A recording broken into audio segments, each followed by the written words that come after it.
now call to order the City of Joliet pre-council meeting for today, Monday, June 5th, 2023, here in the City Hall Council Chambers at 5:30 p.m. Okay, with roll call. Mayor Darcy. Here. Councilman Cardenas. Here. Councilman Clement. Here. Councilman Guerrero. Here. Councilman Hug. Here. Councilwoman Ibarra. Here. Councilman Mudrin. Here. Councilwoman Coleman. Here. Councilwoman Reardon. Here. First on the agenda this evening is a presentation, Joliet City Square Public Survey by Eva Marie Trapper, Director of Community Development.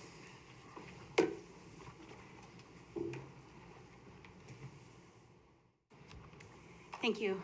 Good evening. My name is Eva Marie Trapper. I'm the Director of Community Development, and I'll be bringing a brief presentation before you this evening with an update on City Square and to help promote a public survey, which is now underway, about its design concepts between now and June 9th. Very briefly, I will begin with an overview of the project, share a few high-level design concepts, introduce the public survey, and then go directly into the next steps for the project.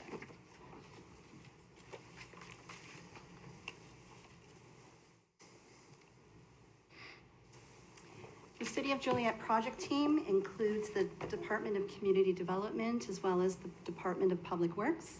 And the city has also brought on board Civil Tech Engineering as the design and engineering consultant. City Square, as you're aware, is a 1.3 acre site that is located south of Clinton Street and west of Chicago Street.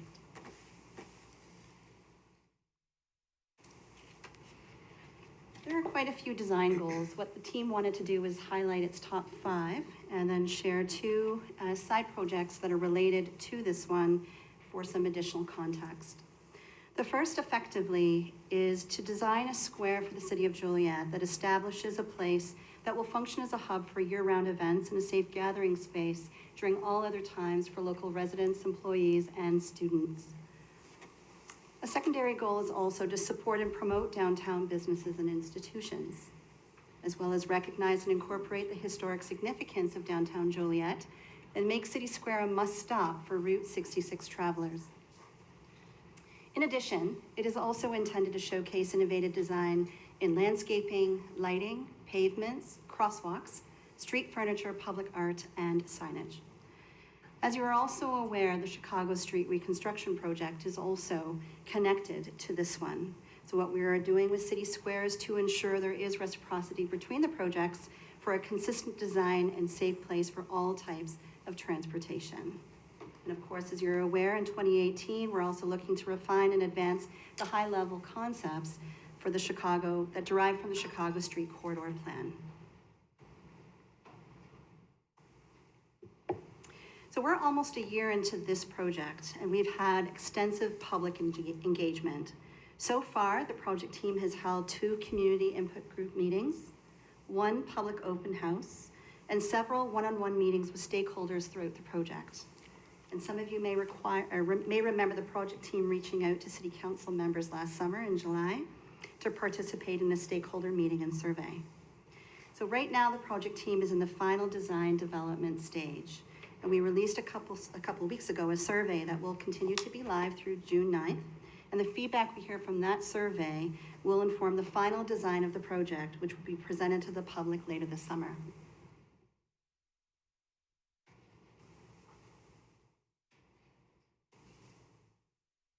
So one of the things I wanted to note before I share some of the latest design concepts is what you're about to see is not final. Right, so after the public survey is completed, we're going to have additional consultations with you. But at this point, we're at a stage where it really does make sense to have additional public input to refine the major elements of the project's redevelopment. So here's a summary of the various different things that we're going to be included in that public survey. So as you're aware, City Square will bring a vibrant gathering place to downtown Joliet. And it's going to feature a host of items: an open lawn, planters with water features, trees and planters, a small permanent stage for daily events, a space for much larger temporary events, lighting, custom seating, shade structures, paver flex streets, community identifiers, a flexible space for year-round activities and special events, and of course, features to ensure the safety of participants.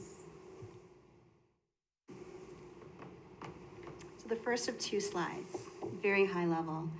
So City Square is designed to be a flexible space. So a paver flexible street, top left, effectively is a curbless design that can accommodate many different uses, including special events and expanding business needs.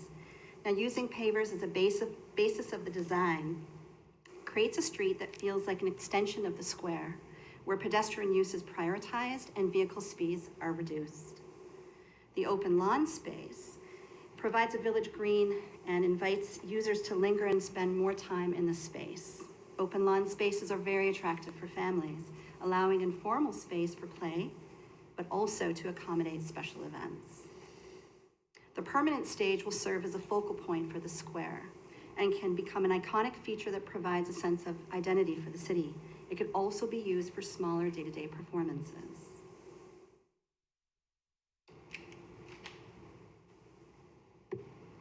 Now, this area is designed to offer more seating and shade opportunities for visitors as well as for children and families to hang out.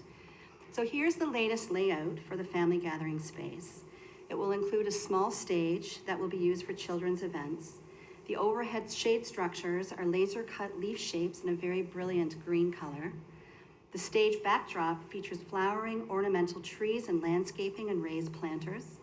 And seating in front of the stage is a combination of limestone blocks, rubber mounds, seat walls, and benches. And in addition to the metal benches, there will also be specialty seating to tie into the space, such as a butterfly bench and limestone block seating. There will also be rubber hills where children can run and play, which are identified in blue on the screen.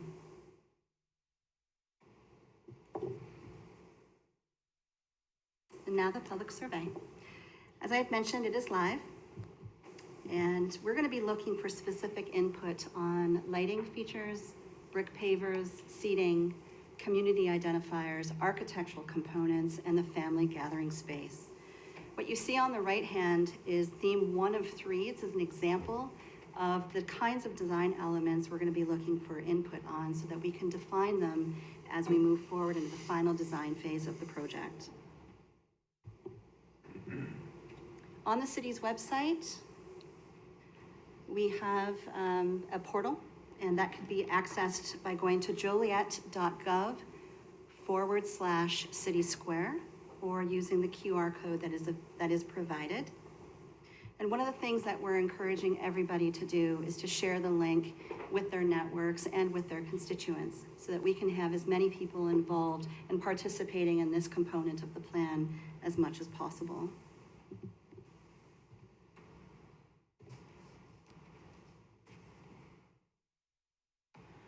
So the feedback we hear from the public survey will help us again finalize the design of City Square. And the next steps in the consultation process are fourfold. First, we'll be meeting again with a community input group in mid-June. That meeting is tentatively scheduled for June 22nd. The second meeting is a community open house number 2 in mid-July. Tentatively, we're targeting July 20th. City Council interviews, where we'll come back for a roundtable of one-on-ones with you, will occur late July or early August. We are targeting the week of July 30th. And the final designs are targeted for City Council review and consideration on August 15th. That is a tentative date, assuming there are no delays and the project is ready for your review.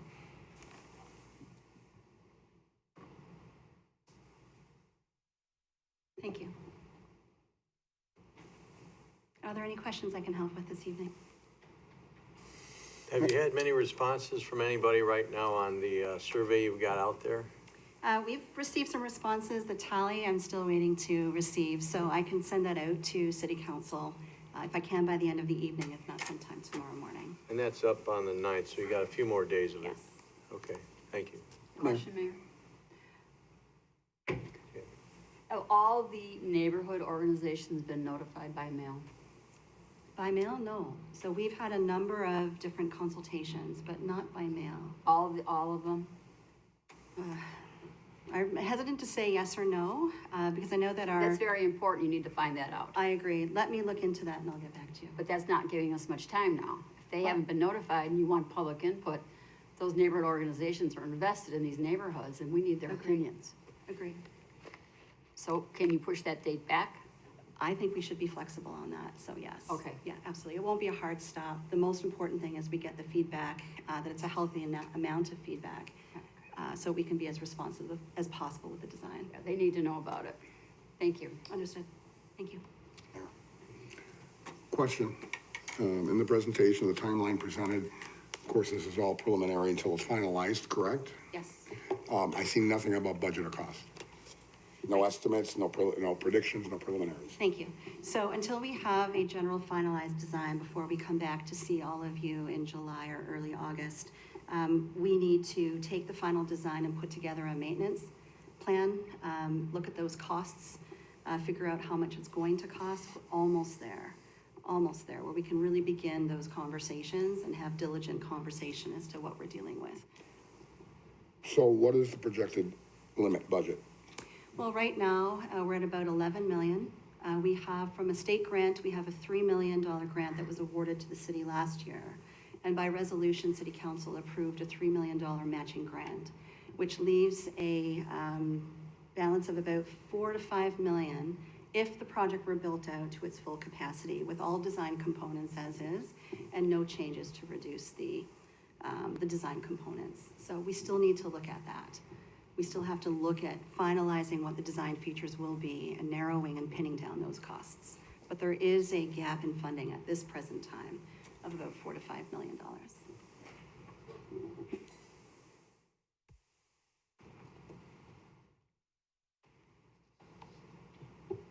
Good. Thank you. You're welcome. Thank you. You're welcome. Next on the agenda is citizens to be heard on agenda items. Is there anyone present that would like to speak on an agenda item this evening?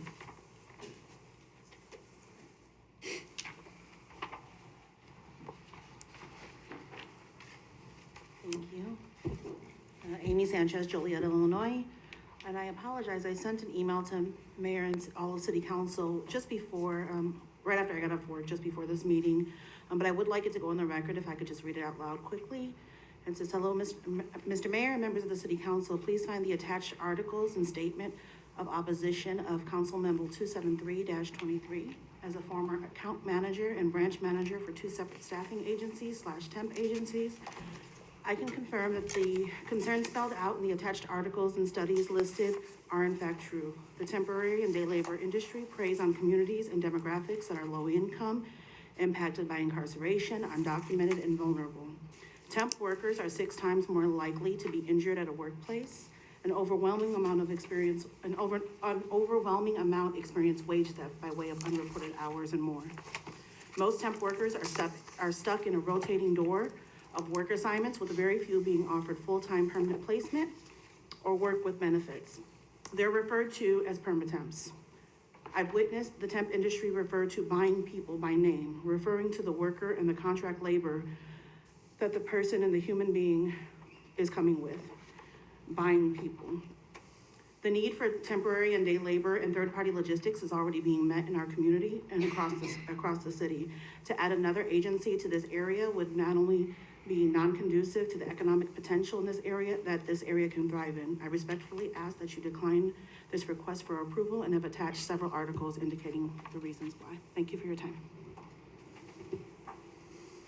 Is there anyone else that would like to speak on an agenda item this evening?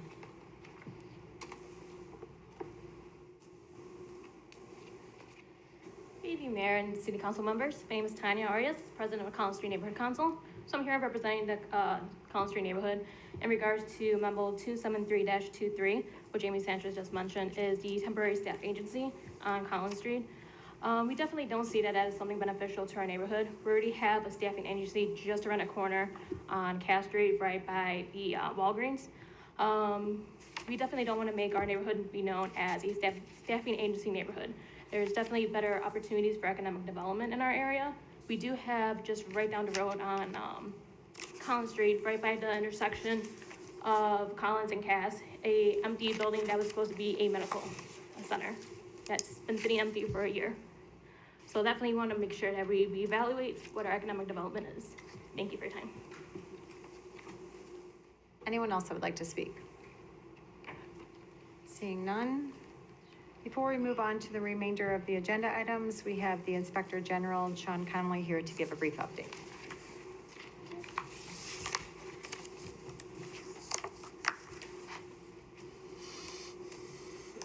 Good evening, Mr. Mayor. Good evening, council members. My name is Sean Conley. I'm the Inspector General. I was asked to be here tonight to give an update. I completed an investigation last week. I emailed that to you, Mr. Mayor, and also to each council member per the ordinance. If there's any questions on that or any other investigations, I'd be happy to answer that at this time. Can I ask a question? Have the findings been shared with the decedent's mother? No, and thank you for bringing that up, because I recommend that we, at a minimum, share the report with Chief Evans and also with Ms. Heath. So I'm not sure if one of you want to share it or if you want me to do it, I'd be happy to do that if you'd like me to.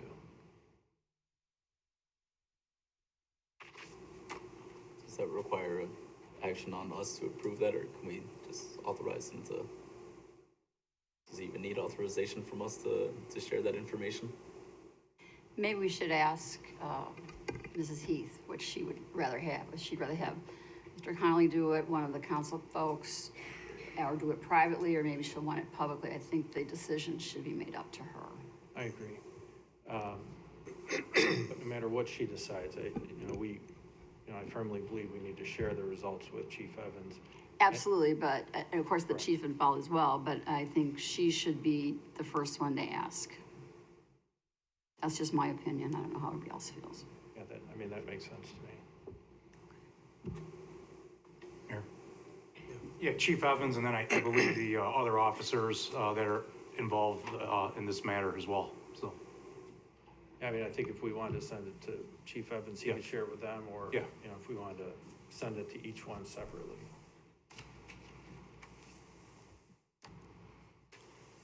That's the only item we're gonna talk about tonight, is that what I'm understanding? Mr. Mayor, we could talk about whatever you'd like.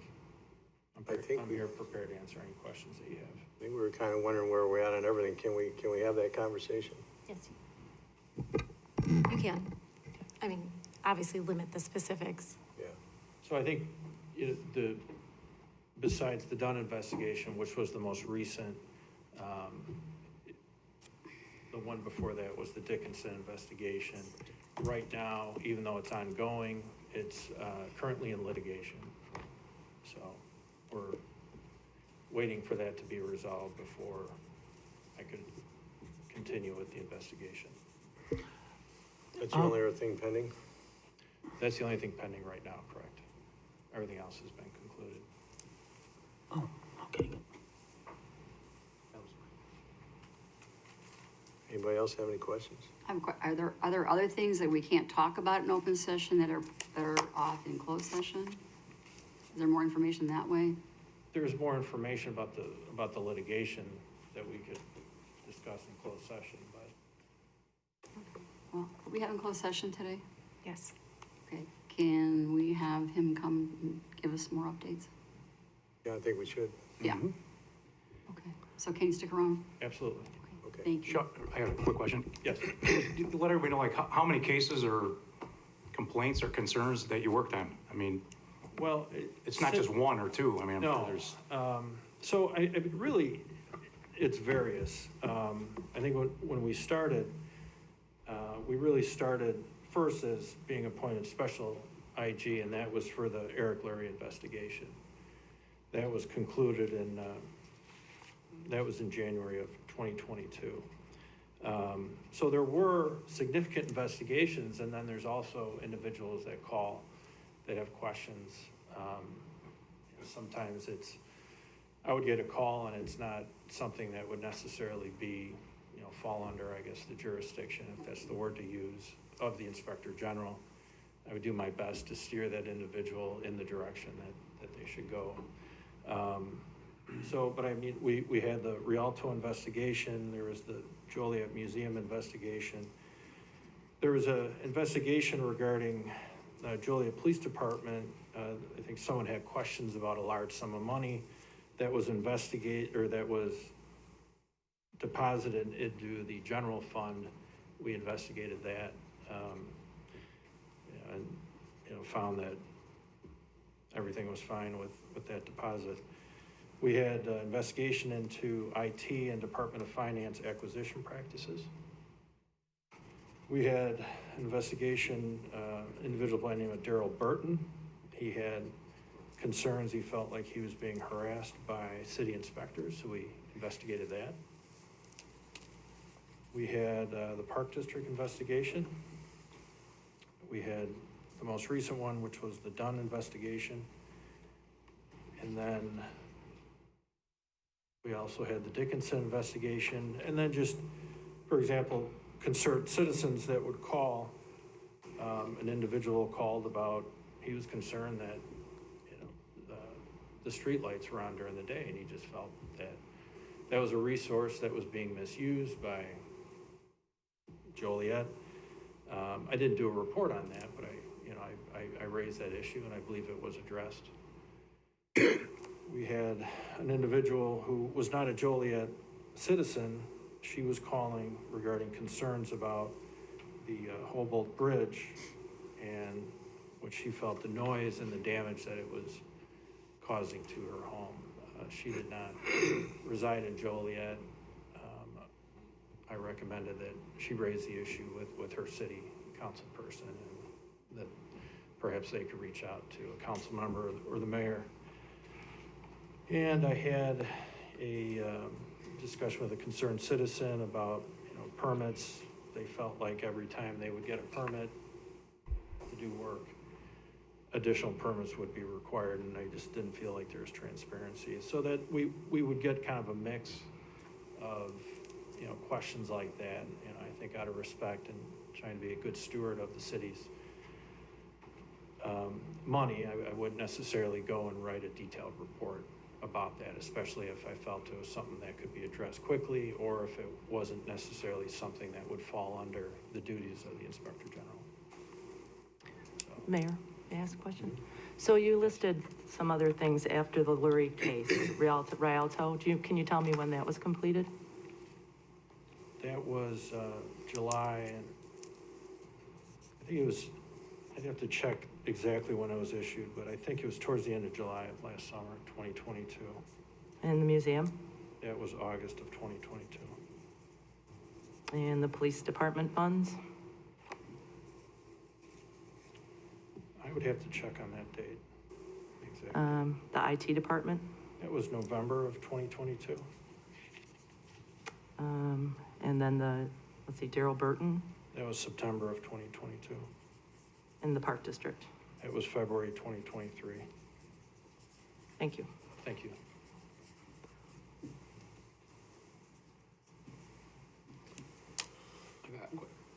Steve, you mentioned you got like calls from citizens in regards to like the lights being on during the day. Are these type of calls that should be going to the IG, or should that be going to someone else? Like stuff like that, or like, it feels like some of those calls you're receiving should be going to some other department maybe? I think their concern was fraud, waste, and abuse, so I think it would be appropriate for me to handle it at the lowest level possible. So, and it was a quick conversation with, I forget exactly who I spoke to from the city, but they were like, no problem, and they addressed it. Any other questions? But you'll be coming back for closed session? Yes. Okay. Thank you. Thank you. Thanks, Sean. Next, the city manager will review the items on tomorrow's agenda.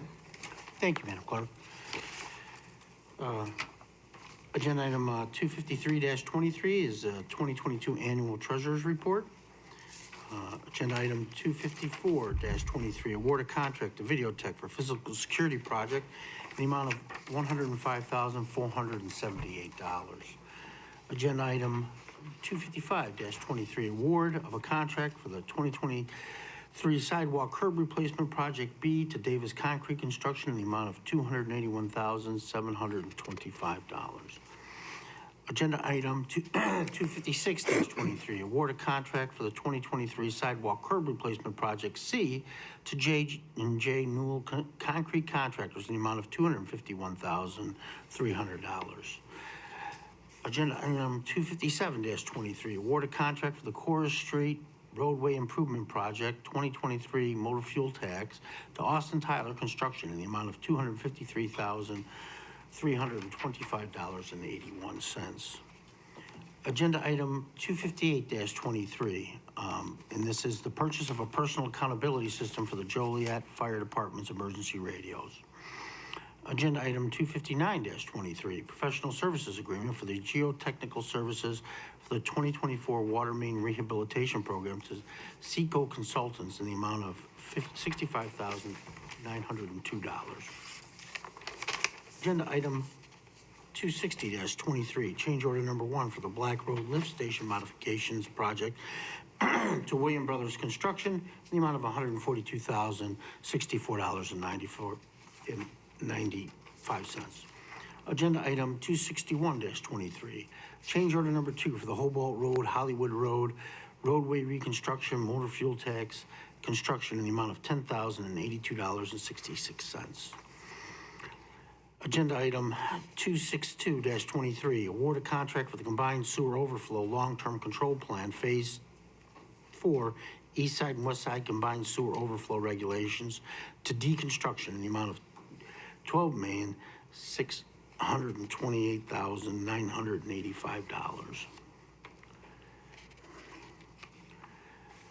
Agenda item 263-23, request to purchase 11 Navstar large dump trucks under the State of Illinois purchasing agreement for $2,433,910.82. Agenda, under permits and applications, agenda item 265-23, application for a drive-through permit for Starbucks restaurant at 1900 Essington Road. Agenda item 267-23, the annexation to Sandoval Place and 800 Richard Street, which is to be tabled. Ordinance and resolutions 269-23, ordinance approving a special use permit to allow an adult use cannabis dispensing organization located at 2211 West Jefferson Street. Question, Mayor. Didn't we turn this down about a year ago We, at this particular place? it was, stand by.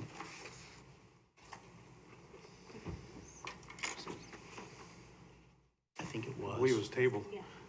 The table, It did we was- should have turned it down? I don't think it was seconded. I don't think it was ever seconded so I think it just died. Myself and Councilman Guerrero were just talking about that earlier, and he had made a motion, but it died without a second, and then it got Yes. tabled. Yes, I think that's what happened, What it got tabled. Okay. The next item is agenda 270-23, ordinance amending the 2023 annual budget for the City of Joliet quarterly newsletters. Agenda item 271-23, ordinance approving a record plat of Ashford Place PUD Unit 2B. Agenda item 272-23, ordinance approving a record plat of Whisper Glen PUD Unit 2A. Agenda item 273-23, an ordinance approving a special use permit to allow temporary staffing agency located at 235 Collins Street. Agenda item 274-23, ordinance approving, amending Chapter 2, Article 9, Division 8, the Foreign Fire and Insurance Companies Board. Agenda item 276-23, a resolution approving and authorizing the execution of a sub-receipt award agreement with the Community Paramedicine Program. Agenda item 277-23, a resolution relating to the participation of elected officials in the Illinois Municipal Retirement Fund. Agenda item 278-23. Excuse me, Mayor, can we have some clarification on that? Exactly what it's all about? For Yes. people that are watching, they don't know what it means. Okay, so, prior to, several years ago, if a person was a part-time employee, they were allowed to, or elected official, they were allowed to participate in the, Illinois Municipal Retirement Fund. So, but on effective January 28th, so that was all, you must meet a 1,000-hour requirement. So so they raised the standard, it was 600, and they raised it to 1,000. This is the IMRF, this is not us doing this. This is the Illinois Municipal Retirement Fund System. So they require the governing body of the employer to determine by resolution that the position, the elected official would qualify for that participation or not. So it's whether or not you work 1,000 hours. So we as a governing body have to determine whether or not that position meets those requirements. I'm smiling because I work way more than 1,000. I'm not disagreeing with you, Councilwoman. I know you all put in so much time in various committee meetings, taking calls from residents. I believe that you would easily meet this requirement, although you are not paid for this. I mean, you probably make close to about $8 an hour, if that. $1.25, we figured it out. $1.25, that's all we make an hour. I agree with you, so I hope that. Probably less than that now. So I hope that clears up for you, because they're trying to get especially some of the smaller communities, so. So now, are we gonna be required to keep track of our hours? Because I was doing that at one point, and they never asked for it. That would be, I think it's self-reporting. Is it self-reporting? It's self-reporting, so you have to report yourself as to whether or not you've made that, I see. so. Okay, thank you. You're welcome. Agenda item 278-23, resolution authorizing the execution of a lease amendment regarding the 1599 John Page Drive cell phone tower. And last but not least, agenda item 279-23, and it is a resolution appropriating motor fuel tax funding for the Cora Street Avenue, Russell Street roadway improvement project from the motor fuel taxes. And with that, that concludes my agenda, but it's city manager comments. So I'd just like to say that I appreciate the finance department got out a preliminary kind of a budget to send out to the staff today. So we'll be able to, so we're much further ahead than we were in years past with this. So we'll hope to get you something here a little bit later this summer as it goes back to the department heads as they work on that. And as has been said before, you know, the budget is a dynamic document. As prices change and fluctuate, the needs of the city change. But this is a snapshot in time as we move forward here.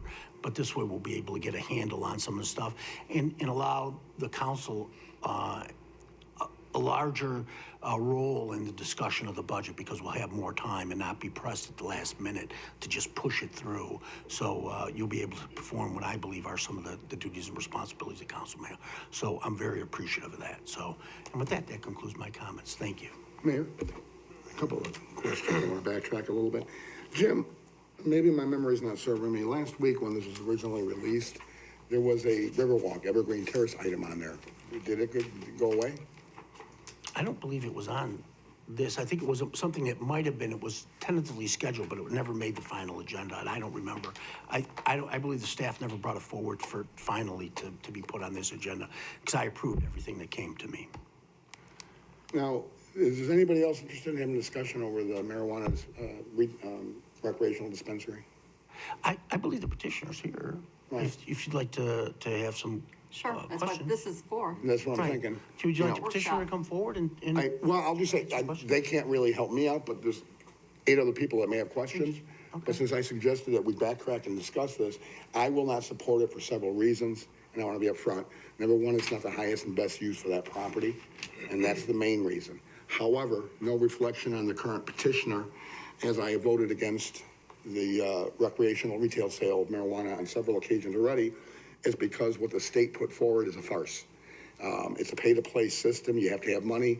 They promised originally when they talked about doing this, using the state's words, Springfield's words, we're creating a brand new industry that will allow any citizen to be an entrepreneur, especially younger citizens to be entrepreneurs.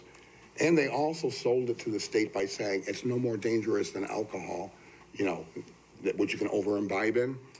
Yet they made it so expensive to go through such an onerous project that young folks at 25, 30, just graduating college, have no chance of rolling a $250,000 dice to make it to the final determination.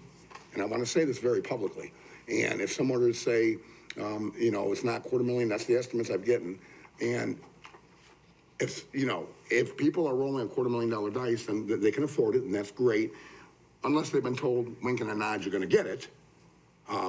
So I just think that the way the state rolled it out as a pay-to-play type of situation, overall, not just in this situation, does not serve the young entrepreneurs or any entrepreneurs, the citizens of Illinois. You have to have a lot of money to get involved.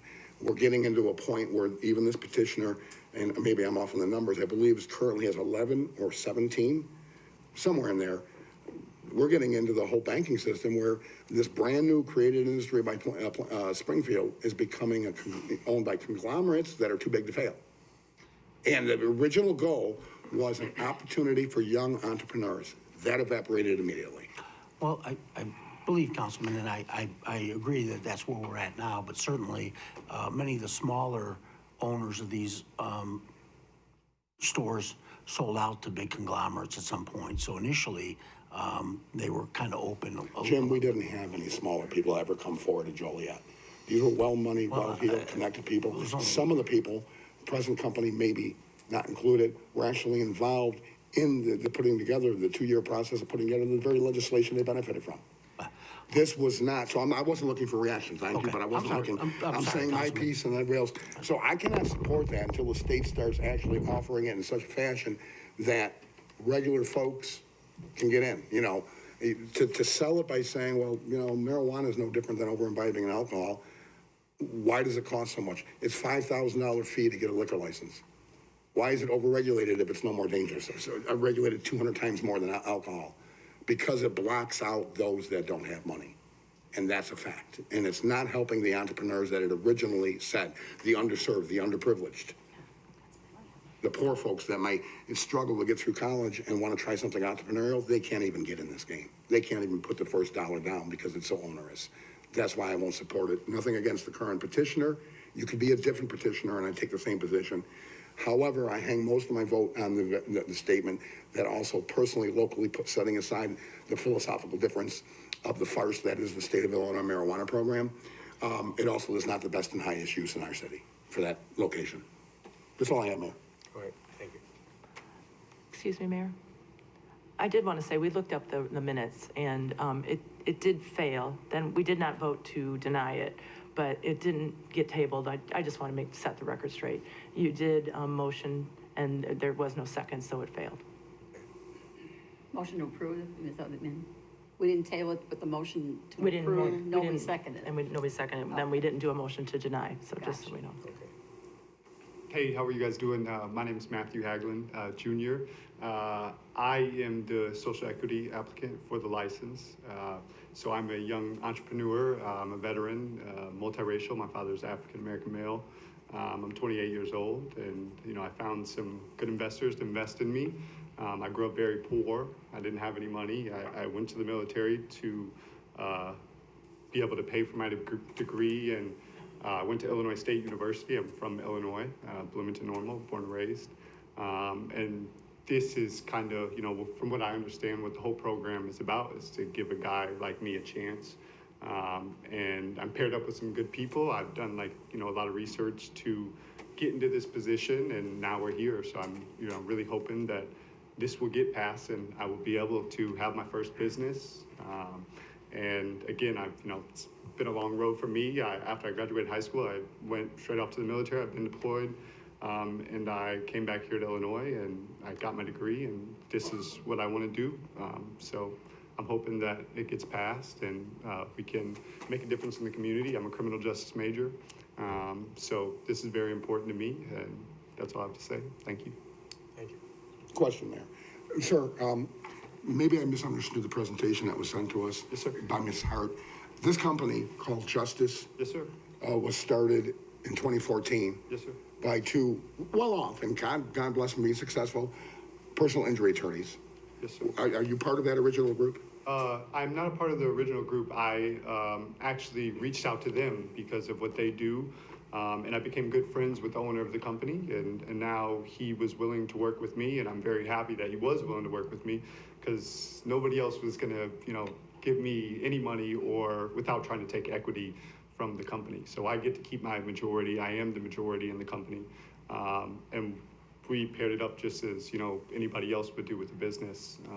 Can I ask you a question? Yes, sir. How come the presentation emailed to us didn't mention this? It talked about Justice being the owner of this. Justice did some bragging on being a multi-7 state conglomerate right now, with plans, Justice. Yes, sir. Plans to open 11 additional ones, 10 more after this, and this is all Justice doing it. You may be a minor partner in it, but they didn't even mention you.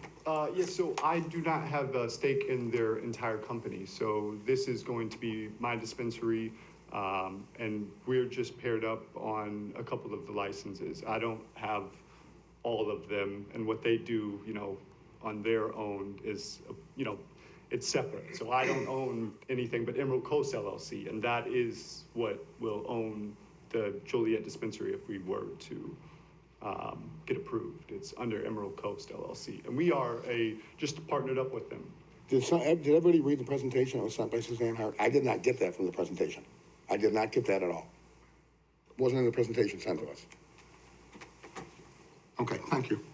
Mayor, first of all, thank you very much for your service to the country. Thank you, ma'am. And I commend you for your entrepreneurship. But when this came before us before, it was the location that was the problem. I had a lot of residents call me. They didn't want it there. I was hoping maybe you could find another place to put that business, if that's what you want to do. I don't feel that that's a good location right now because of the vicinity that it is, and there's some surrounding issues surrounding that building right now that could be more issues down the road, and possibly for you, and I wouldn't want to see you fail. Yes, ma'am. So those are my thoughts. So because of that, I probably will have to vote no because of all the controversy before with residents calling me saying, we don't want it there. Yes, I totally understand that. And again, I kind of, like he mentioned before, is it's a chance for a guy like me to do something big. I've never had an opportunity in my life to do anything like this. So it would be great to do it there. I think it's a great location. And a lot of people, there is a stigma around dispensaries. We're gonna have great security. We're gonna have a lot of cameras. There's gonna be people watching all the time. And we're willing to, work and do it how you guys kind of would like us to do it. But at the same time, it's part of entrepreneurship, is being able to, run your own business, and that's what I'm hoping to do. I think it's an excellent location, actually. I'm within walking distance of that location. Yeah. And from what I understand from meeting with the people from the project, that it's gonna bring more security to that area, Yes, which ma'am. is desperately needed in that area. It also brings more of a police presence, as you see that at the dispensary that is near the mall. It just naturally brings more of a police presence. So my neighborhood needs more of a police presence, and I'm absolutely in favor of that. Yes, ma'am. And what I think a lot of people may see is people are traveling kind of far to get their cannabis, So instead of going all the way to the mall, they're going to buy it off of the street. And so if we put somewhere close that they can buy it legally, then they may do that. Also with the fentanyl crisis, and knowing that some cannabis is caught with fentanyl, that there are residents that are dropping every single day from fentanyl poisonings. Absolutely. And you don't know if it's in there or not. So this is the one guaranteed place that you can go and you can be assured there will not be fentanyl in that cannabis. So thank you. Thank you. You said that this is part of a small group that you're involved in, so how many will you have? Is this your only one, or are you involved in? So I have a total of 3 licenses, sir. And one will also be in Forest Park, Illinois. And the other one I haven't been able to make any progress with. It's just a smarter decision to put the money here. We think that it would be better here. And the East St. Louis region is a little bit tougher area. So it would be good to be here. Thank you. Mayor. The current property on Jefferson Street, what is your percentage ownership? Does the other company own this property, or do you own it? No, I'm majority shareholder, and Of the property? Yeah. So we will be leasing. Sure. Good evening. Excuse me. My name is Craig Crandall, counsel, and had original presentation to your planning group. There's a lease in place. Owner of that property is a gentleman by the name of Mitch Goltz. I think you may be familiar with him. He has a number of other properties along the Jefferson corridor, and we currently have a lease with him for this for this property. Mr. Golds couldn't be with us this evening. He's out of town for an extended couple of days. So you're doing a lease with the Mr. Correct, there's a Golds? lease in place, Okay. currently lease in place. And I think just for clarification, last time, it was never voted down. It came up, motion for approval, never seconded, and then it just lapsed. And I've worked closely with staff that were able to bring it back. So it wasn't a case where it was voted down. You have to wait.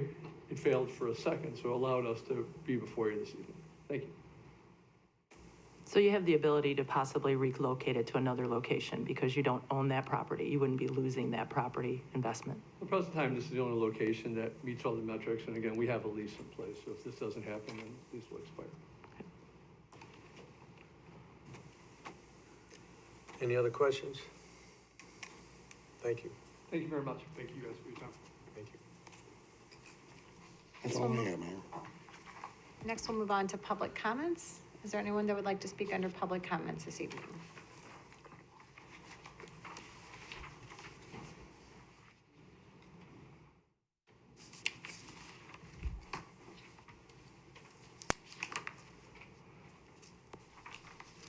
City council members, my name's Kathy, you guys know me, I'm at a road over here. You know, as Sean Connery mentioned, I did call and complain about the trucks, and I still am complaining about the trucks on my road. Now, this morning I was talking to my neighbor, he had a close call of his own with the truck. He's trying to, in fact, he's moving his mailbox off the other side of the road and putting it in his driveway, and he had a close call with a semi-truck brushed right by him. I don't need to tell you what he said to the truck driver. He wanted to throw his shovel at the truck and, you know, get the fuck back here. So the truck traffic is just an ongoing problem. I had my close call today, get my mail too. It's not stopping. These trucks need to stay off of our road.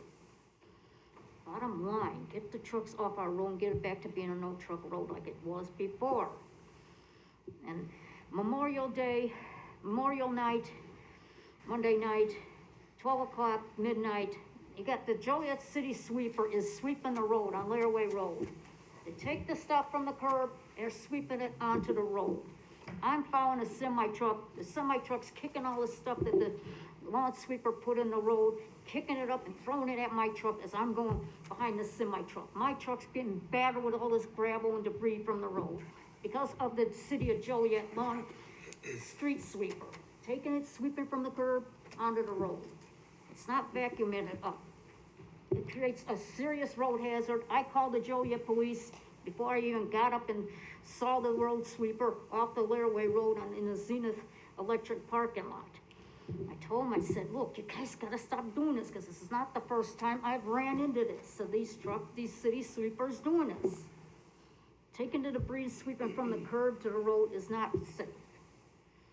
So next thing I know, I get a Joliet cop coming to my house wanting to say, oh, they're ready to press charges on you because, oh, you're disorderly conduct. I said, well, what about what they're doing, creating a road hazard in the first place, throwing this shit on the road and making a road hazard to where a semi-truck's throwing this stuff at my truck. Don't do nothing about them. Instead, they put it all on me, you know? It's like, excuse me, get to better lawn sweeper to vacuum this stuff up. And you know, they're doing it because they say they gotta drain, you know, sweep off vacuum up and clean the drains on the road. Well, then just vacuum where the drains are instead of sweeping the stuff onto the road. And, you know, if it didn't have curbs on the road, we wouldn't have this problem. I mean, them roads out there used to not have curbs before this development came. Everything says, oh, we need curbs, we need curbs. All curbs do is create problems here. The water doesn't drain off and doesn't get into the drainages and stuff, and then you got this the street sweepers doing stuff like this. I mean, other roads, country roads and that, they don't have curbs. The water just runs right off the road, and you don't have to worry about this stuff. Curbs only create problems, and also the nature's animals, turtles get trapped on the road. I rescued a turtle 2 weeks ago, a painted turtle that got stuck on the road because he couldn't get off the road, because he couldn't get up the curb. I had to rescue that poor turtle. And number 4, Union Pacific has changed their exit now. It used to be the trucks turn left, designated route for Union Pacific and Center Point was the trucks were supposed to go out to Arsenal Road and go out to 55. Now they got to where they go straight out of there, trying to get them to go to that new bridge. But of course, the trucks are not doing that. Trucks still, of course, are turning left and then going down Laraway Road. Go down and turn around this lot and then don't end up going down Laraway Road. I mean, when does it stop? And then, now the thing I ran into today, I'm going to pay my electric bill. I'm not getting my electric bill sent to me every now and then. I run into troubles about my street name. Now, ComEd says they're gonna send somebody, a crew out and verify my address and my road. Now they're gonna see the road gonna be listed as Hobolt Road. My mailing address is Better Road. Why was my road changed from Better Road to Hobolt Road? Now I'm gonna run into problems and can't even get my electric bill.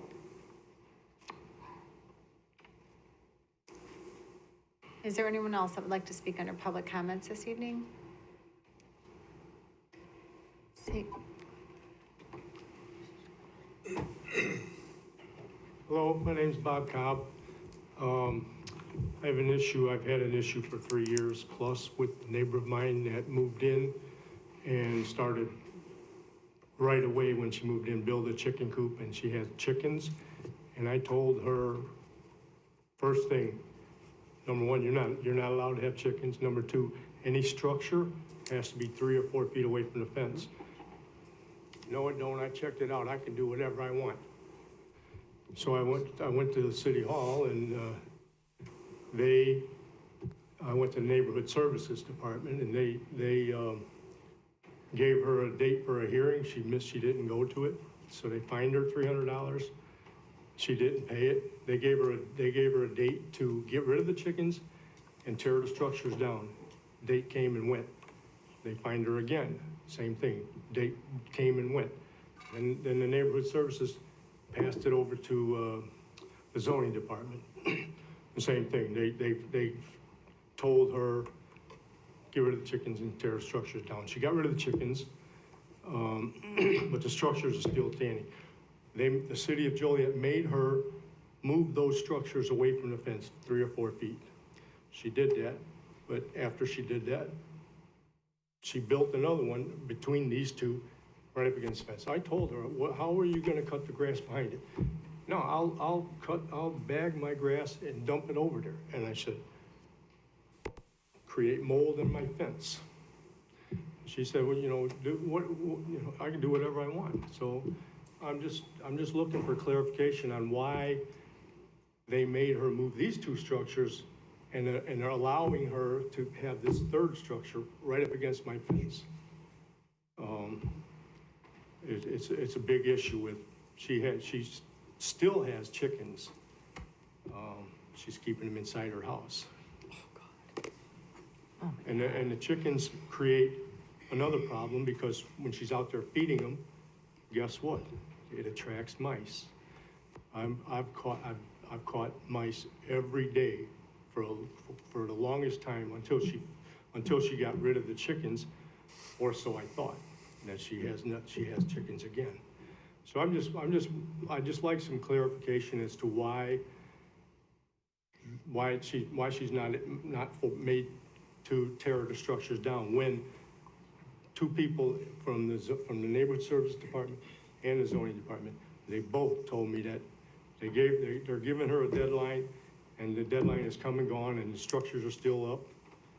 And I'd just like some clarification. Thank you. Thank you. Mayor, can Eva speak with him? Yeah, that's what I was gonna ask. Bob? She's the director of the department. Thank you. Why don't you do it now? The meeting's almost over. Anyone else under public comments? Seeing none, is there a motion to go into closed session to discuss personnel, collective bargaining, land acquisition or conveyance pending or threat litigation, after which the meeting will be adjourned? So moved. Second. It's been motioned and seconded That's to all right. approve. Mayor Darcy? Aye. Councilman Cardenas? Aye. Councilman Clement? Aye. Councilman Guerrero? Aye. Councilman Hug? Aye. Councilwoman Ibarra? Aye. Councilman Mudrin. Aye. Councilwoman Coleman. Aye. Councilwoman Reardon. Aye. Motion carried.